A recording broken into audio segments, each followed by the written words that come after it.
All right. Welcome back. Just after the Madrid derby, this is me recording after that nil-nil draw and the Wanda Metropolitano. But before I talk about the game and analyze it a bit, I'd just like to address the FIFA Awards a bit. As we all know, it was a joke and hands down the worst FIFA Awards the world has ever seen.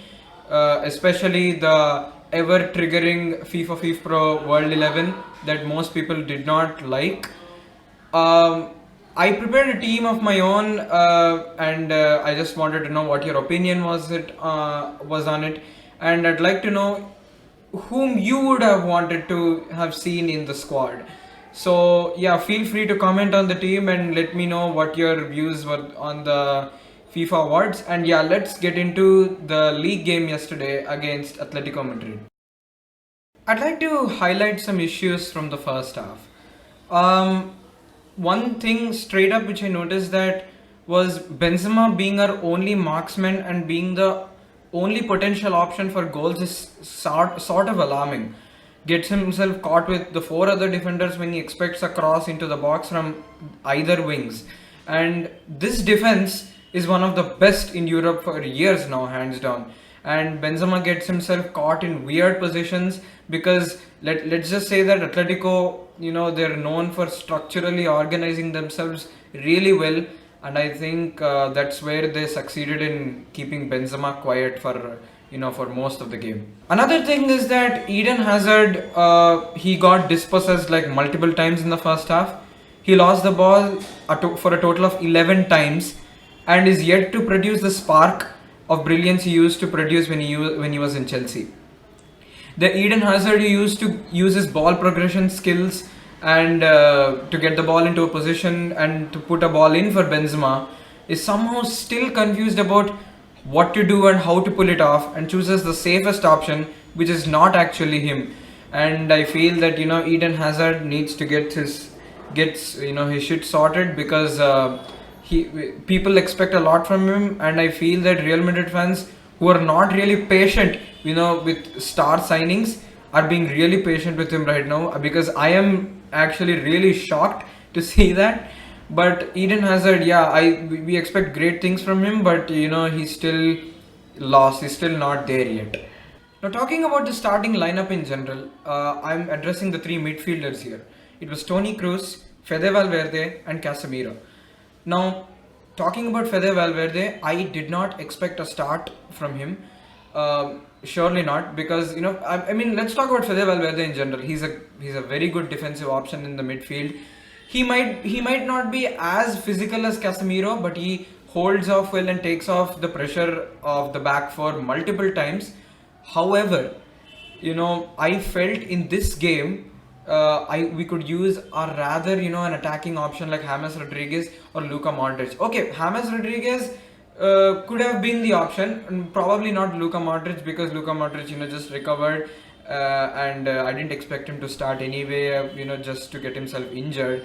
That would have been a risky option if he would have started. But regardless, Fede Valverde's performance in general until the first half, he still didn't have a proper tackle or an interceptions so far, and he had been quite silent back then. But because let us be honest, I feel with a structurally strong defense line as Atletico, I felt we needed someone like James Rodriguez, to put in like blind angle passes, or to play a bit of the mind games and everything, to split the defense and everything. Because of course, the chance creation and scoring, that is a different thing.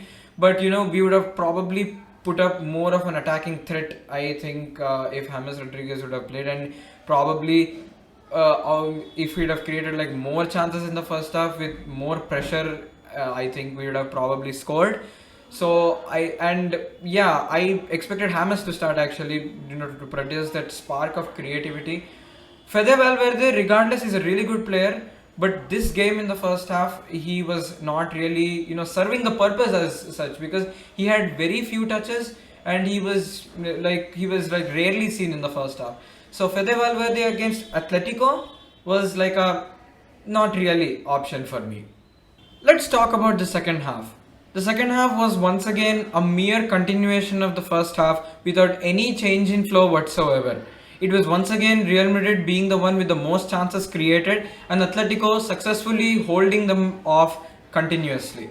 Like I said, Karim Benzema, depending on him for the goals is just going to be a liability because it's not really a sustainable option depending on a 31-year-old constantly for goals. However, now let's get into the second half. One thing to be noted from this half was Nacho isn't a natural left back, but he put in a somewhat man of the match performance here.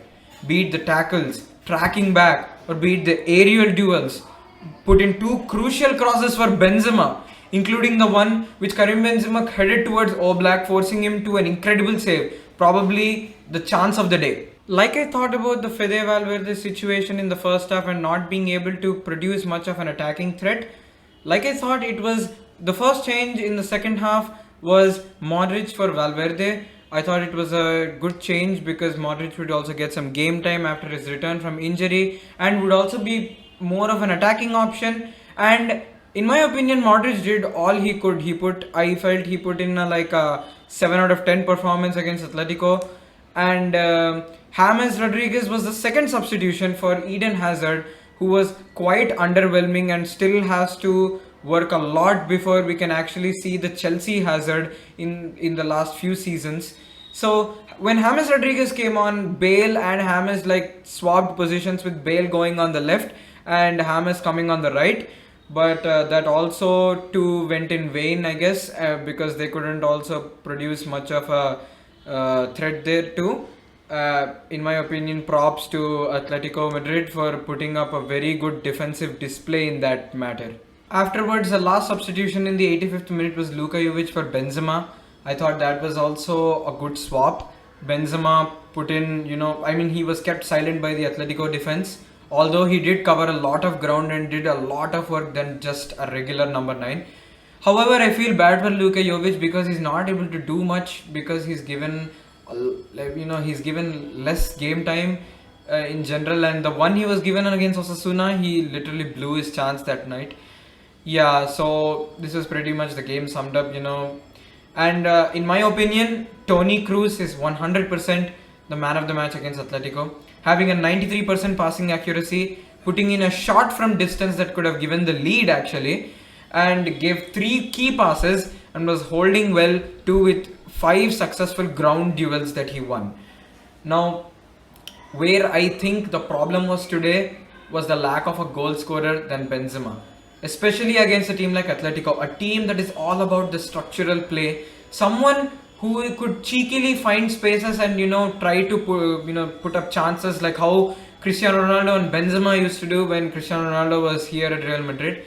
I personally thought that we lacked another goal scorer because Benzema was crowded with too many defenders and couldn't do much on his own except tracking back and passing off to just lay off the pressure of the midfielders.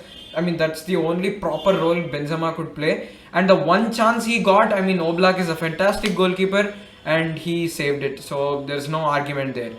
I think another goal scorer could have solved the puzzle because he would have also found spaces and try to put up more and more chances.